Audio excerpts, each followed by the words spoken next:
China says United States accusations a downed Chinese balloon was part of an extensive surveillance program amount to information warfare against China. The Pentagon on Wednesday said the Chinese balloon shot down off the South Carolina coast on Saturday was part of a program involving a number of such airships that China has been operating for several years. At Thursday's daily briefing, Chinese Foreign Ministry spokesperson Mao Ning repeated China's insistence that the large unmanned balloon was a civilian meteorological airship that had accidentally blown off course and that the U.S. had overreacted by shooting it down. Read more. How big was the Chinese spy balloon? It is irresponsible, Mao said at a daily briefing, saying the latest accusations may be part of the U.S. side's information warfare against China. China's defense minister refused to take a phone call from Defense Secretary Lloyd Austin to discuss the balloon issue on Saturday, the Pentagon said, and China has not answered questions as to what government department or company the balloon belonged to, or how it planned to follow up on a pledge to take further action over the matter. U.S. officials have dismissed China's claims and agents from the FBI and the Naval Criminal Investigative Service are cataloging debris recovered from the ocean and transporting it for further processing.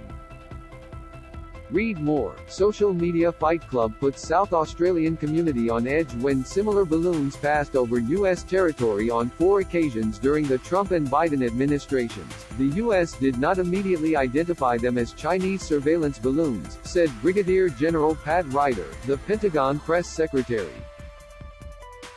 But he said subsequent intelligence analysis allowed the U.S. to confirm they were part of a Chinese spying effort and learn a lot more about the program. I can assure you this was not for civilian purposes. We are 100% clear about that, Ryder said. Top administration officials were briefing members of Congress on the Chinese balloon surveillance program in classified sessions on Wednesday and Thursday. Read more. Man jailed for savage and cowardly murder of stranger. Secretary of State Antony Blinken canceled a visit to Beijing planned for this week in the wake of the incident, dealing a setback to efforts at arresting a further deterioration of bilateral relations that have spiraled to their lowest level in decades. He said the U.S. has briefed dozens of countries on the program, which officials said has been active over 5 continents. The United States was not the only target, he said at a news conference with visiting NATO chief Jens Stoltenberg.